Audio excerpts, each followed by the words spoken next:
नमस्कार दोस्तों, जय जेएमबीडी। नाम मुकेश कुमार, दिल्ली से हूँ।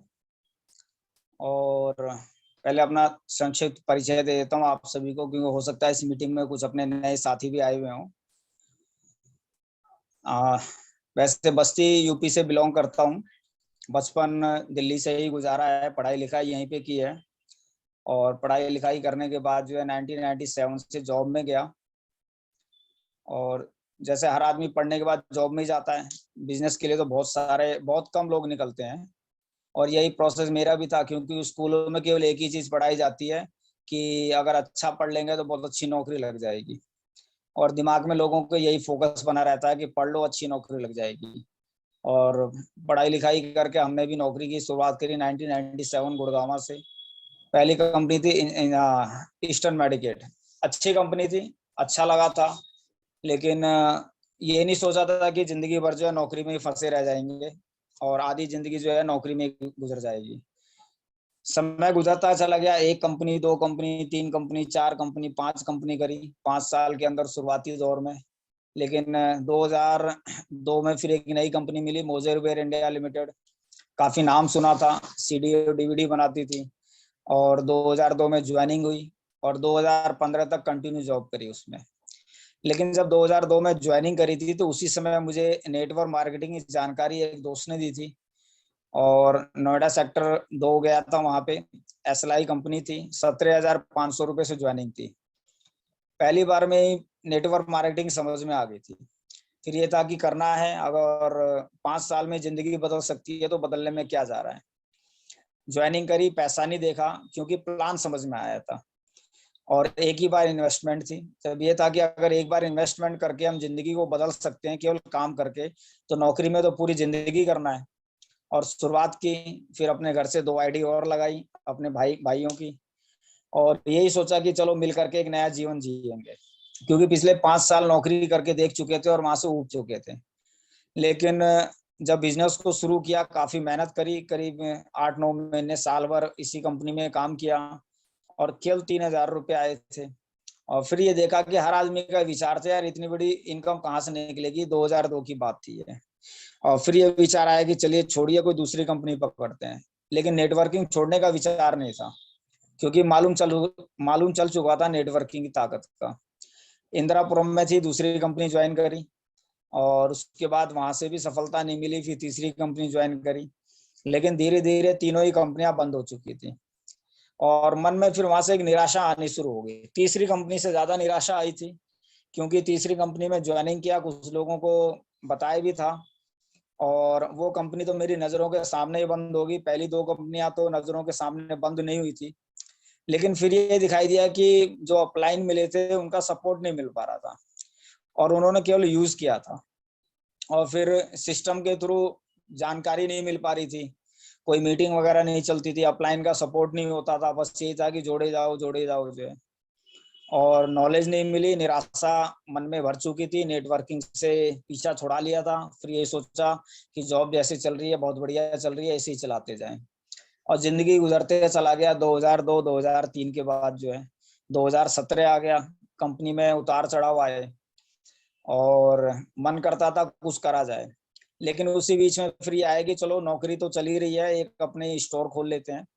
और फिर मैंने अपना जनरल स्टोर खोला, क्योंकि मैं जहाँ रहता हूँ वहाँ मेन रोड पे ही है और नीचे दुकान बनाई रखी थी पहले से ही। तो जनरल स्टोर ओपन किया। लेकिन वहाँ पे फिर एक मशीन बन करके रह गया था। मोजेरवेयर की 8 घंटे की जॉब थी।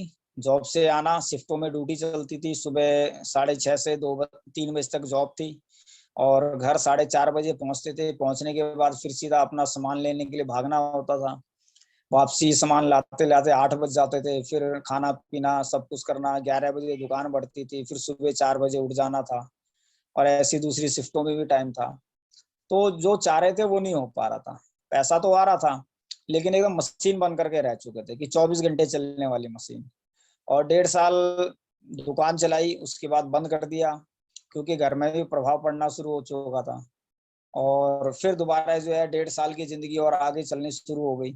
मतलब जब लास्ट कंपनी मेरी मोजेरवेयर थी, जब वो बंद हुई थी तो उससे 1.5 साल पहले दुकान बंद कर दी।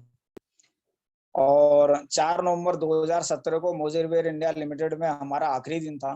सुबह सुबह कंपनी गए तो वहां देखा कंपनी बंद हो गई थी, नोटिस लग चुका था, और जो 40,000 रुपए की इनकम आ रही थी वो एक झटके में आनी बंद हो गई।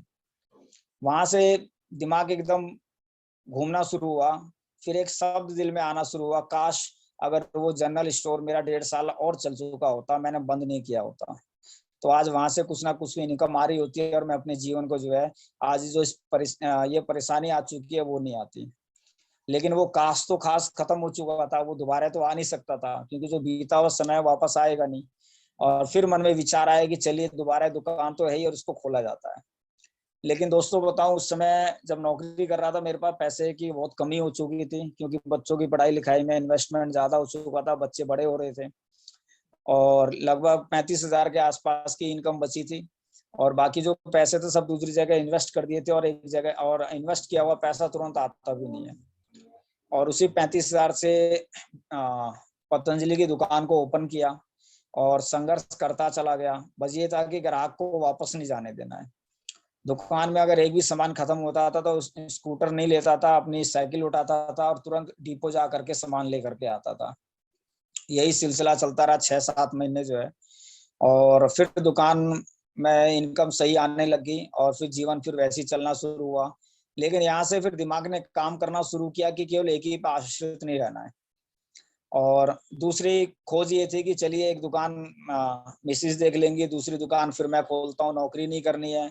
क्योंकि नौकरी के लिए इंटरव्यू देने गया और लोगों मार्केट में बात बन चुकी थी कि मोजेवेयर कंपनी बंद हो चुकी है। करीब 4,000 जो है वहाँ पे हम सभी रोल एम्प्लॉयज और यूएसटी काम किया करते थे, सब बेरोजगार हो चुके थे, मार्केट में बहुत बड़ी हवा थी। तो हर किस इस हवा के कारण कोई भी सैलरी देने को राजी नहीं था।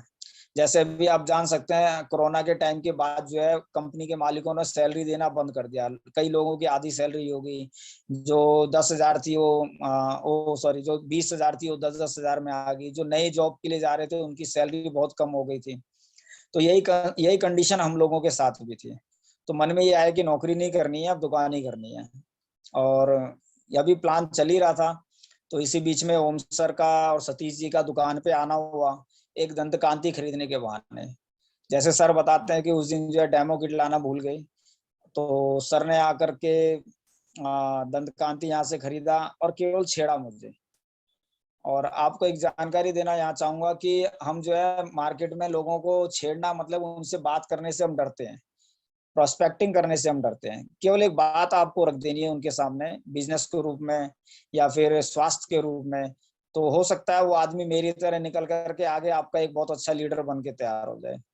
तो इन चीजों को हमें यहाँ से सीखना पड़ेगा। ये सारी कहानियां इसलिए सुनाई जाती हैं कि जो जो गलतियां हमने की हैं या जिन जिन घटनाओं से लाभ हुआ है, उन सारी चीजों को हम अपने जीवन में अमल करें और इस नेटवर्किंग में हम सफलता को प्राप्त करें। तो यहाँ से मैं यही मैसेज देना चाहूंगा कि ओम सर ने केवल एक बात छेड़ी थी कि हमारे पास भी अच्छे प्रोडक्ट हैं और आप अगर रखना चाहें तो ठीक है, लेकिन मैंने इग्नोर किया। और लेकिन ओम सर का लगातार प्रोस्पेक्टिंग बना रहा। चौथी बार में फिर मैंने ज्वाइन किया। इसलिए आज मैं इस बिजनेस में जब भी किसी के पास जाता हूं तो मैं खुद निराश नहीं होता, क्योंकि जब चौथी बार में मैंने हाँ किया था तो मैं पहले कैसे यकीन कर सकता हूँ कोई भी व्यक्ति जो है एक बार में आ जाएगा। और जरूरी नहीं है जिस व्यक्ति ने शुरुआत कर दी तो वो उस आईडी किट लेने के बाद इस बिजनेस को शुरू भी करे। आईडी लगने के बावजूद भी कई सारे लोग जो नेगेटिव वे में जाते हैं, लेकिन हमें यहाँ पे ये ध्यान देना पड़ेगा कि आईडी लगने के बाद उन्हें दोबारा प्लान दिखाना है, दोबारा डेमो का प्रेजेंटेशन देना है, दोबारा ग्राहक के क्या क्या फायदे वो बताना है, दोबारा नेटवर्किंग के क्या क्या फायदे वो बताना है, उनको सारे प्रोडक्ट की एक एक करके जानकारी देनी है, प्लान की पूरी गहराई से जानकारी देनी है, और वर्तमान में वो जो कर रहे हैं उससे उन्हें क्या मिलेगा और भविष्य में अगर वो ये करेंगे तो क्या मिलेगा। लेकिन बहुत सारे कंडीशन यहाँ देखिए, ज्वाइनिंग होने के बाद कई लीडर केवल ज्वाइनिंग पे फोकस करना शुरू कर देते हैं, उसे सिखाने का प्रयास नहीं करते हैं, जो बहुत बड़ी गलती होती है, क्योंकि हर आदमी एक जैसा नहीं होता है। तो हमें इन सारी चीजों को बड़ी बारीकी से लेके चलना पड़ेगा कि जिसकी भी ज्वाइनिंग हुई है उस पे उसके साथ एक एक बिंदुओं के ऊपर हमें काम करना पड़ेगा, तभी वो एक अच्छा लीडर बन करके हमारे साथ जो है पूरी जिंदगी काम करने के लिए तैयार रहेगा। नहीं तो नेगेटिविटी आने में टाइम नहीं लगती है। और ये प्रोसेस चलता रहा। सर ने लगातार प्रोस्पेक्टिंग करी, ज्वाइनिंग हुई, 25 किलोमीटर दूर जाता था सीखने के लिए।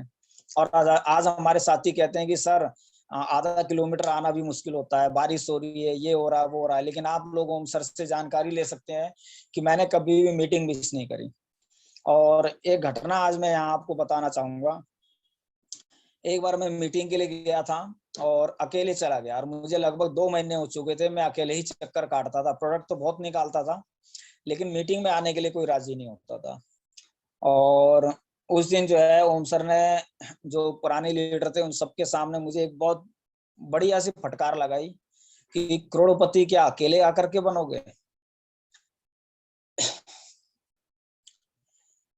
ये बातें दिल को लगी, और फिर ये ठाना उसी हफ्ते कि अकेले नहीं आऊंगा। अगले हफ्ते एक ऑटो भर के लेके गया था ओम सर के लिए, और वहां से फिर सॉरी सर, खांसी आ रही थोड़ी। वहां से फिर ये समझ में आया कि अगर आप कोई लक्ष्य प्राप्ति करना चाहते हो और उस पर लग जाओगे अगर, तो ये हकीकत है वहां से जरूर पूरा हो जाएगा। ओम सर की उन बातों को दिमाग में नहीं बैठाया था, दिल में बैठाया था। क्योंकि दिमाग में अगर कोई इस तरह की बातें आप बैठा लोगे, आप सिस्टम से अलग हट जाओगे कि अरे ये मालिक बन रहा है, ये अपलाइन है जो मुझे डांट रहा है, मैं क्या इनका नौकर हूँ। इस तरह की बहुत सारी बातें मन में उतरने, दिल में, दिमाग में उतरनी शुरू हो जाती हैं। तो अगर इस तरह की बातें अगर दिमाग में उतरनी शुरू हो जाएगी तो आप खत्म हो जाओगे वहां। आपको ये फोकस करना पड़ेगा कि अपलाइन अगर कोई बातें रख रहा है आपके सामने, तो किस ब्याह में रख रहा है, वो आपके भले के लिए रख रहा है ये। तो ओम सर ने वहां जो बातें रखी थी, उन बातों से मुझे बहुत कुछ सीखने को मिला कि वाकई में अगर मैं 2-2.5 महीने से मैं लगातार आ रहा हूँ, तो आ क्यों रहा हूँ मैं अकेले, और अकेले से तो करोड़पति बना नहीं जाएगा। और वहीं से फिर फोकस किया, और एक हफ्ते में कम से कम जितने भी लोगों को मैंने प्रोडक्ट दिया था, सबको मैंने जानकारी दी कि चलना है चलना है, थोड़ा प्रेशराइज भी किया उनको।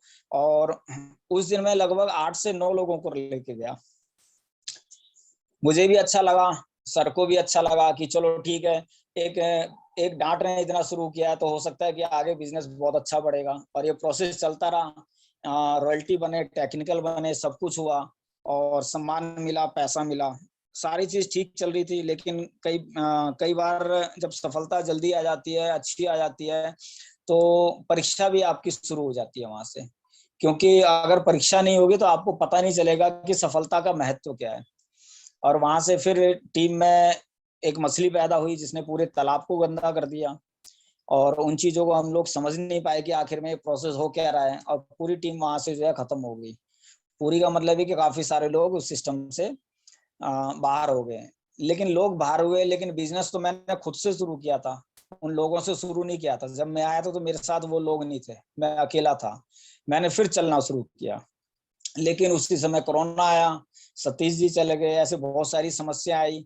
तो माइंड में थोड़ा सा ये सेटअप हुआ कि थोड़ा सा ब्रेक लिया जाए, और हिम्मत नहीं हो रही थी दोबारा काम करने की। लेकिन फिर थोड़ा सा, लेकिन ये था कि दुकान से लगातार प्रोडक्ट निकल रहे थे, और बहुत सारे टीम मेरे जो पुराने साथी थे, जैसे उसमें नाम लेना मैं चाहूंगा, अलका जी का, और लक्ष्मी जी का, धन सिंह जी का, विमल जी का, फिर फरीदाबाद से सुनीता जी का, बल्लभगढ़ से सरोज जी का, और नौशाद जी का, ये सब लोग मेरे साथ जो है टच में बने हुए थे, और ये सब लगातार चलते रहे। तो इनको देख करके मेरी भी हिम्मत बनती रही। लेकिन मैंने कभी इन लोगों को मना नहीं किया, और मेरी टीम में सभी जानते हैं कि आज क्या, इससे पहले भी मैंने कभी भी संडे की मीटिंग बंद नहीं करी। चाहे मैं अकेले रहता था, कोई नहीं आता था, लेकिन मेरा एक मैसेज ग्रुप में जाता था कि संडे को मीटिंग है, आप सभी लोग लाएं। और कई कई दिन तो ऐसे गुजर जाते थे कि मैं अकेला ही बैठा रहता था और कोई नहीं आता था, लेकिन फोकस फिर भी लगातार चलता रहा। और आज लगातार चलने के कारण आज फिर जो है टीम बननी शुरू हो गई। और कभी हम ये चाहेंगे कि टीम बन जाए फिर हम चलें, तो ये पॉसिबल नहीं है। हम चलेंगे तो टीम बनेगी। और इन्हीं चीजों को आज मैं अपनी टीमों को भी कहता हूँ कि लोग पूछते हैं कि सर सफलता का कारण क्या है आपका। लोग पूछते हैं सफलता का कारण क्या है, आगे बढ़ने का कारण क्या है, क्या क्या करना पड़ेगा हमें इसके लिए। मैं कहता हूँ आगे बढ़ने के लिए कुछ करना नहीं पड़ेगा दोस्तों, आपको छोड़ना पड़ेगा। अगर आप छोड़ोगे नहीं तो आप आगे नहीं बढ़ सकते हो। तो लोग पूछते हैं सर छोड़ना क्या पड़ेगा। उदाहरण में देता हूँ।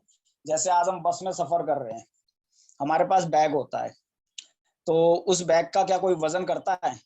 बस वाला कोई वजन नहीं करता, केवल हम टिकट लेते हैं, बस में बैठ जाते हैं। हम ऑटो में जा रहे हैं, ऑटो वाला चेक करता है? कोई चेक नहीं करता। हम ट्रेन में जाते हैं, क्या टीटी चेक करता है या गेट पे कोई चेक करता है? कोई चेक नहीं करता। और उस बैग का कोई वजन नहीं देखता, वो 5 किलो है, 10 किलो है, 15 किलो है, और हम ट्रेवल करना शुरू कर देते हैं। लेकिन दोस्तों, जब हम जहाज पर सवार करते हैं, तो क्या एयरपोर्ट वाला वजन चेक करता है? जवाब है हाँ, करता है वो चेक। क्यों करता है? क्योंकि चलने के लिए वजन हो या ना हो, लेकिन कोई फर्क नहीं पड़ता अगर आप पैदल चल रहे हैं। लेकिन उड़ने के लिए आपको हल्का होना बहुत जरूरी है। अगर आप भारी रहेंगे तो आप उड़ नहीं सकते। जब तक आप टेक ऑफ करते हैं तो कम वजन आपके पास होना चाहिए। अगर आप जहाज में वजन लेकर के चढ़ेंगे तो क्या जहाज उड़ पाएगा? इसलिए वहां पे वजन को चेक किया जाता है। और आज वजन किसको होता है? बातों का वजन होता है। कोई आजू बाजू में लोग आते हैं, कान में फूंक मारना शुरू कर देते हैं कि ये क्या कर रहे हो, वो क्या कर रहे हो, ये फेल हो गया, वो फेल हो गया, छोड़ो। तो ये वजन इन चीजों का होता है। आज हमारे दिमाग में वजन ये बन जाता है। हमें इन वजन को निकालना पड़ेगा। आपको सीखना होगा दोस्त। क्या इग्नोर करना आप जानते हो? अगर आप इन बातों को आप इग्नोर नहीं करोगे तो आप भारी हो जाओगे और इस सिस्टम में उड़ नहीं पाओगे। अगर आपको उड़ना है तो एक तय सीमा के हिसाब से आप कुछ ज्यादा वजन कैरी करके नहीं ले आ सकते हो। आपको हल्का ही वजन ले जाना पड़ेगा। ज्यादा वजन कैरी करना है तो आपको पे करना पड़ेगा, वहां पैसा देना पड़ेगा। तो चलने के लिए कितनी मर्जी वजन हो, फर्क नहीं पड़ता है, लेकिन उड़ने के लिए आपको लिमिटेड वजन अलाउ होता है। और यही जिंदगी में है। अगर आप वजन लेकर के चलोगे, लोगों की बातों को सुन करके चलोगे, उनको दिमाग में लेकर के चलोगे, तो आप इस सिस्टम में आगे नहीं बढ़ सकते हो। वजन तो आपको कम करना ही पड़ेगा। और जैसे अभी रॉकेट उड़ता है, तो शुरू में तो उसके अंदर बहुत सारा वजन होता है, लेकिन जैसे थोड़ी सी ऊंचाई पे जाता है तो उसका एक पार्ट अलग हो जाता है रॉकेट से। फिर थोड़ी दूर और गया, फिर एक पार्ट और अलग हुआ, और ऊपर गया और एक पार्ट। यानी उसके अंदर जितनी जरूरत होती है उसी के हिसाब से वजन होता है, बाकी सारा उसका एक्स्ट्रा वेट हट जाता है। तो जितना ऊपर जाना है उतना हल्का होना बहुत जरूरी है। जिंदगी में अगर आगे बढ़ना है, बढ़ने के लिए सीखने से ज्यादा जरूरी है इग्नोर करना। दूसरे की बातों को सुन करके जिनके जो काम की चीजें नहीं है, उनसे आपको अपनी बुद्धि को हटाना पड़ेगा। हम वैष्णो देवी जाते हैं, 12 किलोमीटर की ऊंची चढ़ाई है। उस 12 किलोमीटर में ही अब अपना बैग नहीं लेके जाते।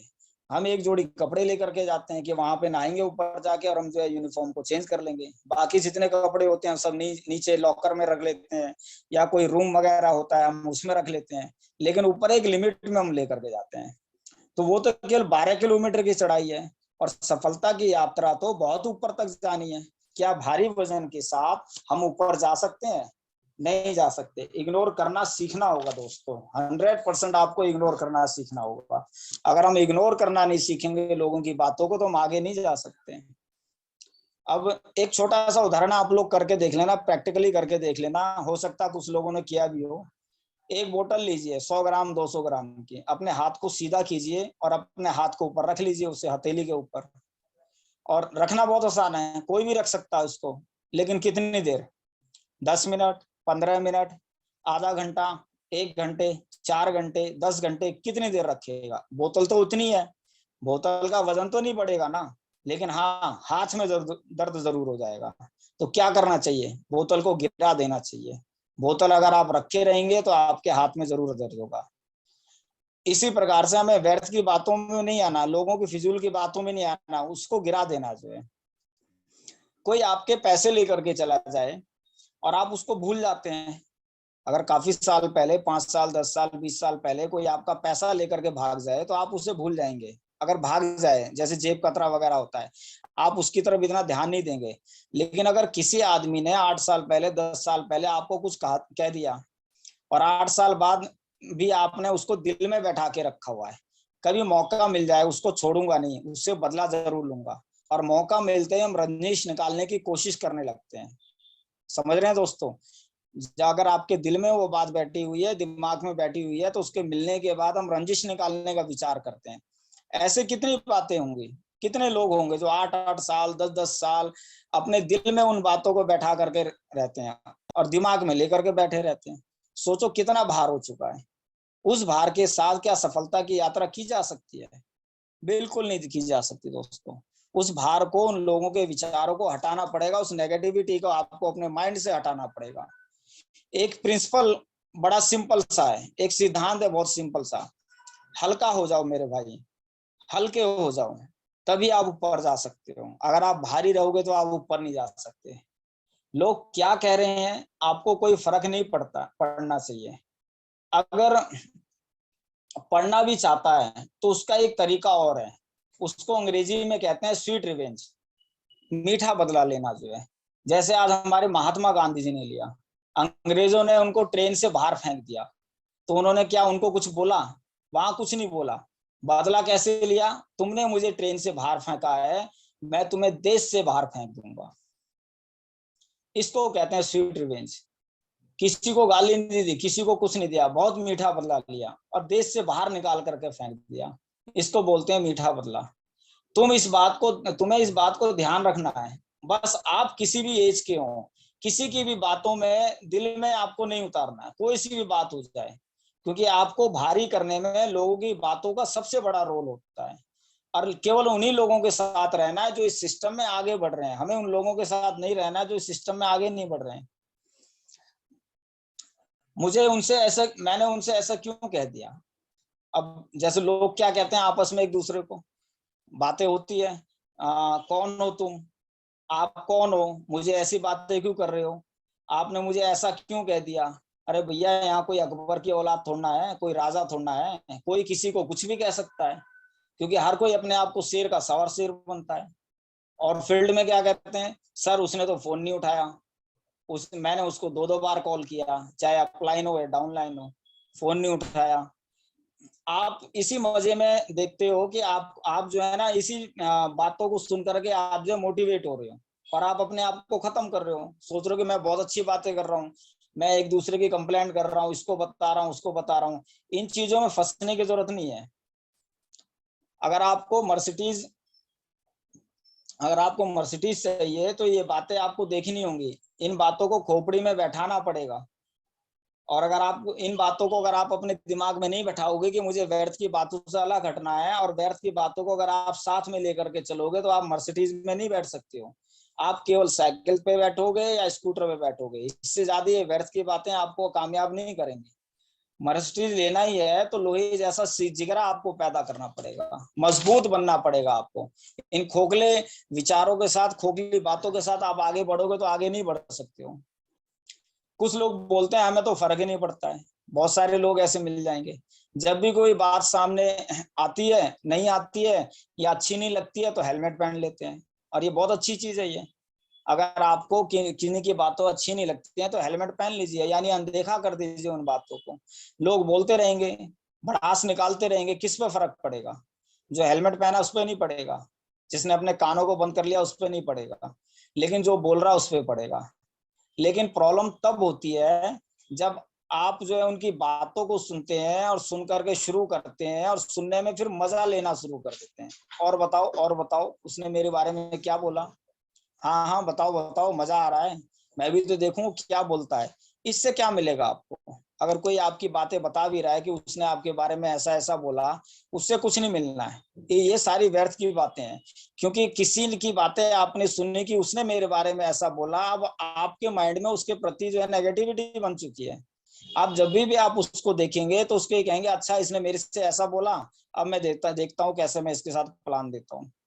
तो यहाँ पे नेगेटिविटी बनेगी, टीम में जो है विक्टिम पैदा हो जाएगा। नेगेटिव सुनना ही नहीं है, वो उसने जो बोला वो उसके विचार हैं, आप जो कर्म कर रहे हैं वो आपके कर्म है।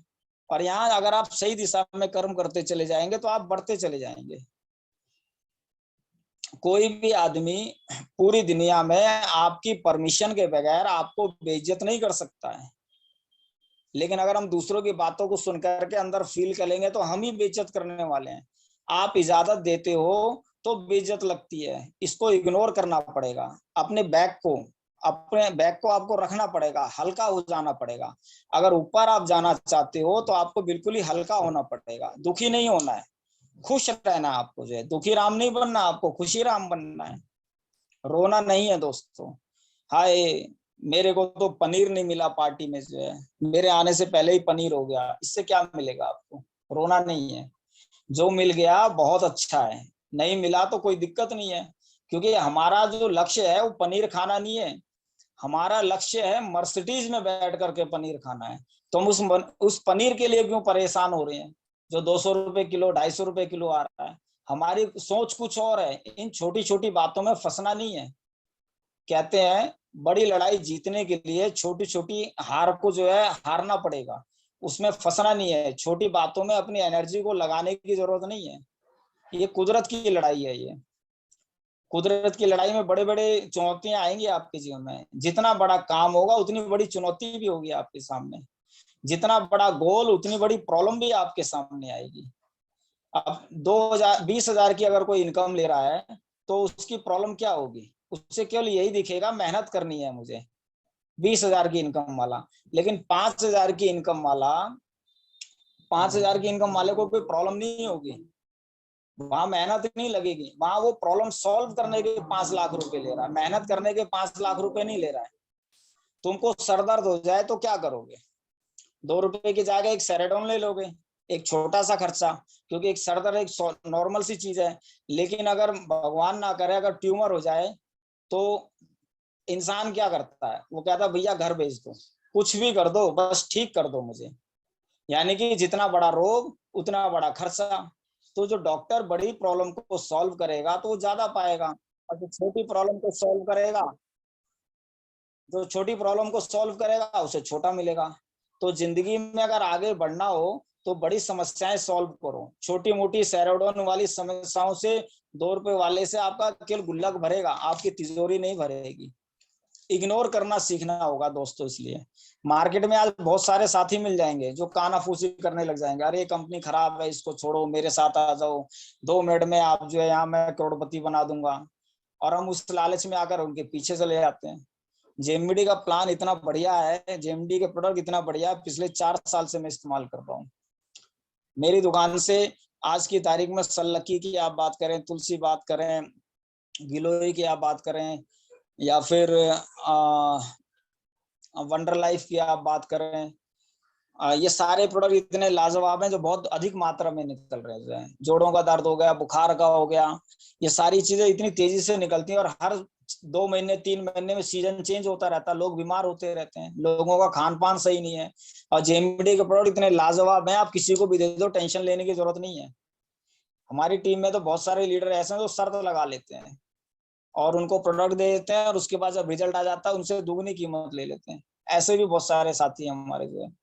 तो इग्नोर करना सीखना पड़ेगा दोस्त। जो चीज तुम्हें नीचे की तरफ ले जाती है उससे आपको पिंड छुड़ा लेना है, पीछा छुड़ा लेना है, उसकी तरफ नहीं जाना है। अब आपको ये सोचना है बस हो गया, ऑटो हो गया, ट्रेन हो गया, यहाँ वजन चेक नहीं होता है, फ्लाइट में वजन चेक होता है।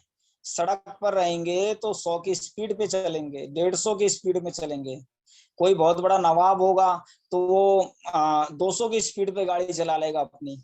लेकिन अगर ऊपर उठना है, 900 किलोमीटर प्रति घंटे की स्पीड आपको पकड़नी है, 35,000 फीट की ऊंचाई पे आपको उड़ान भरनी है, तो वहां पे आपको हल्का होना बहुत जरूरी है।